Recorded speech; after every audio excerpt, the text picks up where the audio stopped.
السلام عليكم ورحمة الله وبركاته. الحمد لله رب العالمين. الصلاة والسلام على أشرف المرسلين وعلى آله وصحبه أجمعين. أما بعد. رحلة مع القرآن എന്ന ഖുർആൻ പഠന പരമ്പരയിലെ പുതിയ എപ്പിസോഡിലേക്ക് എല്ലാവർക്കും സ്വാഗതം. ഇന്ന് നമ്മൾ ചർച്ച ചെയ്യുന്നത് പരിശുദ്ധ ഖുർആനിലെ സൂറത്തുൽ ഹുമസ എന്ന അധ്യായമാണ്. സൂറത്തുൽ ഹുമസ നമുക്കൊന്ന് പാരായണം ചെയ്യാം. അഊദു ബില്ലാഹി മിനശ് ശൈത്വാനിർ റജീം.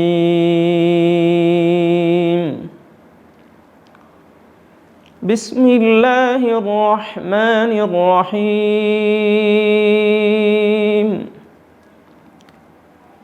വൈലുൽ ലികുല്ലി ഹുമസത്തിൻ ലുമസഹ് الذي جمع مالا وعدده يحسب أن ماله أخلده كلا لينبذن في الحطمة وما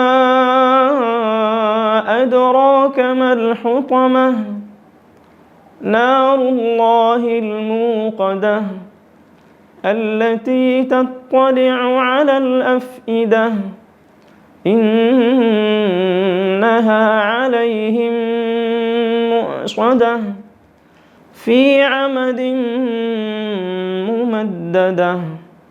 صدق الله العلي العظيم. സൂറത്തുൽ ഹുമസ. പരിശുദ്ധ ഖുർആനിൽ അല്ലാഹു സുബ്ഹാനഹു വ തആല ഒരു സ്വാഭാവിക മനുഷ്യൻ അവൻ്റെ ജീവിതത്തിൽ അനുഷ്ഠിക്കേണ്ട ഒരു സുപ്രധാനമായ ഘടകം പരിശുദ്ധ സൂറത്തുൽ ഹുമസയിലൂടെ അല്ലാഹു സുബ്ഹാനഹു വ തആല നമ്മെ ഉണർത്തുന്നു. ബിസ്മില്ലാഹിർ റഹ്മാനിർ റഹീം. വൈലുൽ ലികുല്ലി ഹുമസത്തിൻ ലുമസഹ്. വൈൽ എന്നാൽ ആഖിറ ലോകത്ത് വെച്ച് അല്ലാഹു സുബ്ഹാനഹു വ തആല അല്ലാഹുവിൻ്റെ സൃഷ്ടികളാകുന്ന മനുഷ്യവിഭാഗത്തിനും അതുപോലെ ജിന്ന് വിഭാഗത്തിനും പ്രത്യേകം അവരിൽ നിന്നും അള്ളാഹുവിൻ്റെ വിധിവിലക്കുകൾ അനുസരിക്കാത്ത പക്ഷം അല്ലാഹു തആല അവർക്ക് നൽകുന്ന മുറയാകുന്ന ജഹന്നം എന്ന നരകത്തിലെ ഒരു ചെരുവാണ് വൈൽ എന്നാൽ. അതുപോലെ തന്നെ വൈൽ എന്ന വാക്കിന് വേറെയും അർത്ഥങ്ങൾ ബഹുമാനപ്പെട്ട മുഫസ്സിറുകൾ നമ്മെ പഠിപ്പിക്കുന്നുണ്ട്. കത്തിയാളുന്ന നരകത്തിലെ ഏറ്റവും അടിത്തട്ടാണ് ഈ വൈൽ എന്നതുകൊണ്ട് ഉദ്ദേശിക്കുന്നത് എന്നും അതിനോട് സാമ്യമായ മറ്റു ചില അർത്ഥങ്ങൾ കൂടെ ഈ വാക്കിനുണ്ട്. ഏതായിരുന്നാലും നരകം അല്ലെങ്കിൽ നരകത്തിലുള്ള ഒരു ഭാഗം ആണ് ലി കുല്ലി ഹുമസത്തിൻ ലുമസഹ്. എല്ലാ പരിഹാസങ്ങളാൽ നടക്കുന്നവർക്കും പരസ്പരം ഗീബത്ത് പറയുന്നവർക്കും അങ്ങനത്തെ വ്യക്തികൾക്കാണ് വൈലെന്ന ഈ നരകത്തിൻ്റെ പ്രത്യേകമായ സ്ഥാനം. അല്ലാഹു സുബ്ഹാനഹു വ തആല നാം എല്ലാവരെയും അതിൽ നിന്നും കാത്തുരക്ഷിക്കുമാറാവട്ടെ. അല്ലദീ ജമഅ മാലൻ വഅദ്ദദഹ്. മാത്രമല്ല അവർ സമ്പത്തിനെ ഒരുമിച്ച് കൂടുകയും ആ ഒരുമിച്ച് കൂട്ടിവെച്ച സമ്പത്തിൻ്റെ കൃത്യമായ അളവും എണ്ണവും നോക്കി മനസ്സിലാക്കുകയും അതിലവർ ഫഖ്ർ നടിക്കുകയും ചെയ്യുന്നു. അത്തരക്കാരായ ആ ഫഖ്ർ നടിക്കലോടുകൂടെ ഭൂമി ലോകത്ത് വെച്ച് പരസ്പരം ഗീബത്തിന് വേണ്ടിയും പരസ്പരം തൻ്റെ സഹോദരനെ ബുദ്ധിമുട്ടിക്കുന്ന നമീമത്തിലൂടെ ഗീബത്തിലൂടെ തുടങ്ങിയ സ്വഭാവങ്ങളിലൂടെ ബുദ്ധിമുട്ടിക്കുന്നവർക്കാണ് വൈലെന്ന നരകം. യഹ്സബു അന്ന മാലഹു അഖ്ലദ. അവൻ്റെ അടുക്കലുള്ള ആ സമ്പത്ത് മുഴുവനും അതവന് ശാശ്വതമായതാണ് എന്ന് ഇവൻ്റെ വിവരദോഷം കൊണ്ട് ഇവൻ മനസ്സിലാക്കി വെക്കുന്നു.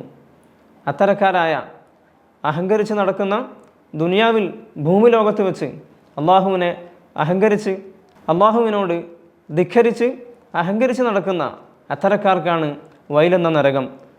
സൂറത്തുൽ ഹുമസ ഈ പ്രസ്തുത സൂറത്ത് അത് അവതരിക്കാനുണ്ടായ സന്ദർഭം മുഫസ്സിറുകൾ രേഖപ്പെടുത്തിയതായി കാണാൻ സാധിക്കും. തിരു ഹബീബ് സ്വല്ലല്ലാഹു അലൈഹി വസല്ലമ തങ്ങളെ ആക്ഷേപിക്കുകയും പരിഹസിക്കുകയും പരസ്പരം ഗീബത്തിന് വേണ്ടി റസൂലുള്ളാഹി തങ്ങളുടെ അഭാവത്തിലാവട്ടെ അല്ലാത്ത അവസരത്തിലാവട്ടെ ഗീബത്ത് പറയുകയും പരിഹസിക്കുകയും ചെയ്യുന്ന ഉമയ്യത്ത് ബിൻ ഖലഫ് വലീദ് ഇബ്നുൽ മുഗീറ എന്നിങ്ങനെ എണ്ണപ്പെട്ട ചില വ്യക്തികൾ അവർ മുനാഫിക്കുകളുടെ കൂട്ടത്തിൽ വളരെ പ്രസിദ്ധിയാർജിച്ചവരും തിരു ഹബീബ് സ്വല്ലല്ലാഹു അലൈഹി വസല്ലമ തങ്ങളെ പല വിധേനയും അക്രമത്തിൽ അകപ്പെടുത്താൻ വേണ്ടി പരിശ്രമിക്കുകയും ചെയ്ത വ്യക്തികളാണ്.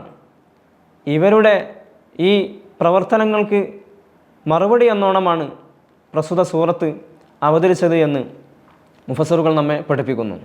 നാം പേര് പരാമർശിച്ച വലീദ് ഇബ്നുൽ മുഗീറ എന്ന മനുഷ്യൻ തിരു ഹബീബ് സ്വല്ലല്ലാഹു അലൈഹി വസല്ലമ തങ്ങളെ ഡയറക്റ്റ് മുഖാമുഖം നോക്കി വളരെ അസഭ്യമായ വാക്കുകൾ, വളരെ മോശമായ നിലയിൽ കണ്ണുകൊണ്ടുള്ള ആക്ഷൻ, അതുപോലെ തന്നെ കൈകൊണ്ടുള്ള ആക്ഷൻ, ശരീരത്തിൻ്റെ പല ഭാഗങ്ങൾ കൊണ്ടുള്ള ആക്ഷൻ, ഇങ്ങനെയൊക്കെ റസൂലുള്ളാഹി തങ്ങളെ അപകീർത്തിപ്പെടുത്തുമായിരുന്നു.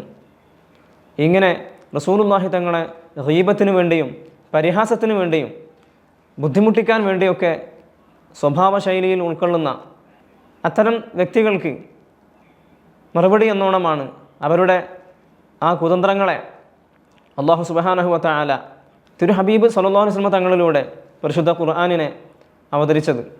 പ്രസ്തുത സൂറത്തിൻ്റെ സബബ് നുസൂൽ എന്ന് വെച്ചാൽ പരിശുദ്ധ ഖുർആൻ വ്യത്യസ്ത ആയത്തുകൾക്കും വ്യത്യസ്ത സൂറത്തുകൾക്കും പ്രത്യേകമായ അവതരിക്കാനുണ്ടായ കാരണങ്ങളുണ്ട്. അതിൽപ്പെട്ട ഒരു കാരണം മാത്രമാണ് നാം ഇവിടെ പ്രതിപാദിച്ചത്.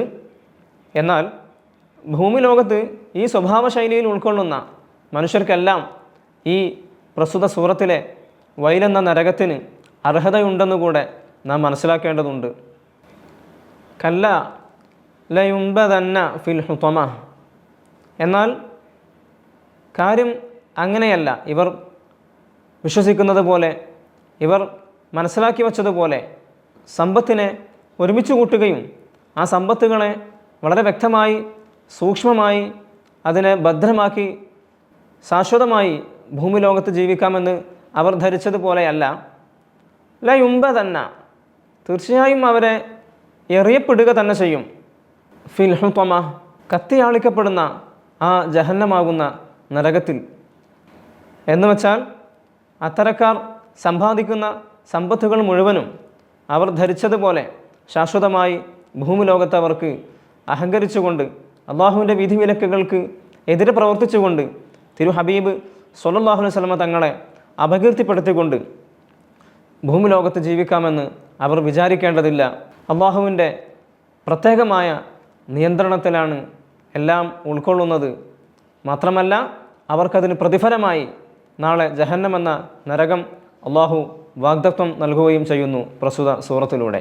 ഇന്ന് നാം ജീവിച്ചു കൊണ്ടിരിക്കുന്ന ഈ അവസ്ഥയിൽ തന്നെ നമുക്ക് വളരെ വ്യക്തമായി മനസ്സിലാക്കാൻ സാധിക്കും തിരു ഹബീബ് സ്വല്ലല്ലാഹു അലൈഹി വസല്ലമ തങ്ങളെയും പരിശുദ്ധ ദീനിനെയും അപകീർത്തിപ്പെടുത്തുകയും എത്രത്തോളം ജനങ്ങൾക്കിടയിൽ പൊതുസമൂഹങ്ങൾക്കിടയിൽ തരം താഴ്ത്താൻ പറ്റുന്നുവോ അത്രത്തോളം താഴ്ത്തിയും നടക്കുന്ന സത്യനിഷേധികളായ ആളുകൾക്ക് ഒരു വ്യക്തമായ താക്കീത് കൂടെയാണ് അല്ലാഹു സുബ്ഹാനഹു വ തആല പരിശുദ്ധ സൂറത്തുൽ ഹുമസയിലൂടെ നമ്മെ പഠിപ്പിക്കുന്നത്. ഇനി നമുക്ക് സൂറത്തുൽ ഹുമസയിലെ തജ്വീദിൻ്റെ പൊതുവായ ഹുക്കുമുകളിലേക്ക് പ്രവേശിക്കാം. പരിശുദ്ധ ഖുർആനിൽ സുക്കൂനായ നൂനുകൾ രണ്ട് വിധമുണ്ട്. ഒന്ന് എഴുത്തിൽ തന്നെ വ്യക്തമായി കാണുന്നത് നൂന്, അതിന് സുക്കൂനായി ഇട്ടത് അല്ലെങ്കിൽ ഇടാത്തത്, എങ്ങനെയായാലും നൂന്, സുക്കൂനായ നൂൻ. ചില സന്ദർഭങ്ങളിൽ സുക്കൂൻ എഴുതിയിട്ടുണ്ടാവും, ചില സന്ദർഭങ്ങളിൽ സുക്കൂൻ എഴുതിയിട്ടുണ്ടാവില്ല, എന്നാലും സുക്കൂനിൻ്റെ ഹുക്കുമിലാണ് ഉണ്ടാവുക സുക്കൂനായ നൂൻ. മറ്റൊരു നൂനാണ് തൻവീൻ എന്ന് പറയും. തൻവീൻ ഓരോ അക്ഷരങ്ങൾക്ക് ഫതഹു തൻവീൻ, കസ്റു തൻവീൻ, ലമ്മു തൻവീൻ ഇങ്ങനെ കാണാൻ സാധിക്കും. രണ്ട് ലമ്മിട്ട് കൊടുത്താൽ, രണ്ട് ഫതഹിട്ട് കൊടുത്താൽ, ഹംസക്ക് രണ്ട് ഫതഹിട്ടാൽ അൻ, രണ്ട് കസ്റിട്ടാൽ ഇൻ എന്ന് പറയുമല്ലോ. ഇതാണ് തൻവീൻ. ഈ തൻവീൻ ഒരർത്ഥത്തിൽ പറഞ്ഞാൽ അതൊരു സുക്കൂനായ നൂനാണ്, ചില പ്രത്യേക നിബന്ധനകൾ പ്രകാരം. സുക്കൂനായ നൂന് നാം പറഞ്ഞു രണ്ട് വിധമാണ്. ഈ തൻവീൻ എന്ന സുക്കൂനായ നൂന് നാം അതിനെ സംബന്ധിച്ച് മനസ്സിലാക്കേണ്ടത്, തൻവീൻ ഓരോ കലിമത്തുകൾക്കും പ്രത്യേക സാഹചര്യങ്ങളാൽ ആ വാക്കിൻ്റെ അവസാനം മാത്രം സംഭവിക്കുന്നതാണ്. അപ്പോൾ അവസാനത്തെ അവസ്ഥയിൽ മാത്രമേ സംഭവിക്കുകയുള്ളൂ. ഉദാഹരണം അദബുൻ, ബാഇന് തൻവീൻ ലൊമ്മ ഉണ്ടായിരുന്നത് അത് ആ ലഫ്ലിൻ്റെ അവസാന ഭാഗത്തിലാണ് വന്നത്. ആ നിബന്ധന തൻവീനിനുണ്ട്. ഒറ്റ വാക്കിൽ പറഞ്ഞാൽ തൻവീൻ എന്നാൽ എഴുത്തിൽ കാണാത്ത ഉച്ചാരണത്തിൽ ഉണ്ടാകുന്ന കലിമത്തുകൾക്ക് അവസാനം മാത്രം സംഭവിക്കുന്ന സാക്കിനായ നൂനാണ് തൻവീൻ. നാം പ്രത്യേകം മനസ്സിലാക്കേണ്ടതുണ്ട്. അപ്പോൾ സുക്കൂനായ നൂന് എന്ന് പറഞ്ഞാൽ രണ്ട് വിധമുണ്ടെന്നും രണ്ട് വിധത്തിൽ ഒന്ന് അത് തൻവീനാണ്, ഒരു സുക്കൂനായ നൂന് എന്നും നാം പറഞ്ഞു വച്ചു. ഇനി ഇങ്ങനെയുള്ള സുക്കൂനായ നൂന് ഇവകൾക്ക് തൊട്ട് അപ്പുറത്ത് വരുന്ന അക്ഷരങ്ങളെ ആസ്പദമാക്കി 5 ഹുക്കുമുകൾ തജ്വീദിൻ്റെ പൊതു ഹുക്കുമിൽ ബാധകമാണ്. അവയിൽപ്പെട്ട ചിലത് നമുക്ക് ഇന്ന് സംസാരിക്കാം. തുടക്കം വൈലുല്ലി കുല്ലി. വൈലുൻ, അവിടെ ലാമിന് തൻവീൻ ലൊമ്മാണ് കാണുക. നാം പറഞ്ഞു വച്ച സുക്കൂനായ നൂനാണ് തൻവീൻ ലൊമ്മ്. ഈ നൂനിന് ശേഷം തൊട്ടടുത്ത അക്ഷരം ലാമാണ്. ഇങ്ങനെ തൻവീനാകുന്ന ഈ നൂനിന് ശേഷം ലാമോ റാവോ സംഭവിക്കുകയാണെങ്കിൽ അങ്ങനെ വരുന്ന സാഹചര്യത്തിനുള്ള പേരാണ് ഇദ്ഗാമും ബിലാഗുന്ന എന്ന് വെച്ചാൽ, അങ്ങനെ ലാമോ റാവോ സംഭവിക്കുന്നുവെങ്കിൽ ലാമിനെയും റായിനെയും, ലാമാണെങ്കിൽ ലാം, റാ ആണെങ്കിൽ റാ, ചേർക്കുകയും മണിക്കാതെ ഉച്ചരിക്കുകയും വേണം. ഇദ്ഗാമുൻ ബിലാഗുന്ന എന്നാണ് അതിന് പറയുക. ഇദ്ഗാമുൻ ബിലാഗുന്ന, മണിക്കാതെയുള്ള ഇദ്ഗാം. മണിക്കൂല, ചേർത്ത് പറയും. അപ്പോൾ വൈലുൻ എന്നുണ്ടായിരുന്നു. തൊട്ടടുത്ത അക്ഷരം ലാമായതുകൊണ്ട് വൈലുൻ എന്ന് നൂന് പറയാതെ ആ നൂനിനെ തൊട്ടടുത്ത ലാമിലേക്ക് ചേർത്തു. വൈലുല്ലി, വൈലുല്ലി എന്ന് ഓതി. ഇങ്ങനെ ഓതുന്നതിന് ഇദ്ഗാമുൻ ബിലാഗുന്ന എന്നാണ് പറയുക. മണിക്കാതെ ചേർത്ത് ഉച്ചരിക്കുക. തൊട്ടടുത്തും അതുതന്നെ. വൈലുൻ ലി കുല്ലി, വൈലുല്ലി കുല്ലി ഹുമസത്തിൽ ലുമസഹ്, ഹുമസത്തിൽ ലുമസഹ്. അവിടെയും അങ്ങനെ തന്നെ. ഹുമസത്തിൻ തൻവീനാണ് എന്ന് വെച്ചാൽ സുക്കൂനായ നൂന്. അതിനുശേഷം ലാമ് സംഭവിച്ചു. അപ്പോൾ നാം ഓതിയത് ഹുമസത്തിൻ എന്ന് നൂന് പറയാതെ ലാമിനെ ഉച്ചരിച്ചു. ആ നൂനിനെ ലാമിൽ ചേർക്കുകയും മണിക്കാതെ ഓതുകയും ചെയ്തു. ഹുമസത്തിൽ എന്ന് പറഞ്ഞില്ല, അതാണ് മണിക്കാതിരിക്കുക. അപ്പോൾ ഹുമസത്തിൽ ലുമസഹ്, ഇദ്ഗാമും ബിലാഗുന്നയാണ് ഇവിടെയും സംഭവിച്ചത്. ഇവിടെ നാം ഇതുവരെ പറയാത്ത ഒരു അക്ഷരം ഉണ്ട്, സായാണ്. സായ്, സാ എന്നും സായ് എന്നും രണ്ട് വിധത്തിലും പറയാം. ഈ അക്ഷരത്തിൻ്റെ മഖ്റജ് നാം നേരത്തെ പറഞ്ഞു വച്ചിരുന്ന സീനും സ്വാദും പുറപ്പെടുന്ന അതേ മഖ്റജ് തന്നെയാണ്. മേലെ മുൻപല്ലിൻ്റെയും താഴെ മുൻപല്ലിൻ്റെയും ഇടയും നാവിൻ്റെ കൂർത്ത അറ്റവും. സായും ഇങ്ങനെ ഇവിടെ സെൻട്രൽ ഭാഗത്തായിട്ട് നാവ് പുറത്തേക്ക് വരാതെ നാം സീനിനും സ്വാദിനും പറയുന്നത് പോലെ തന്നെ സായ്, അസ്, അസ്. ഇവിടെയും സായിന് ഒരു സിഫത്തുണ്ട്. നാം സീനിനും സ്വാദിനും പറഞ്ഞതുപോലെ സ്വഫിറത്ത് എന്ന് വെച്ചാൽ പക്ഷി സ്വരം പുറത്തേക്ക് വരിക.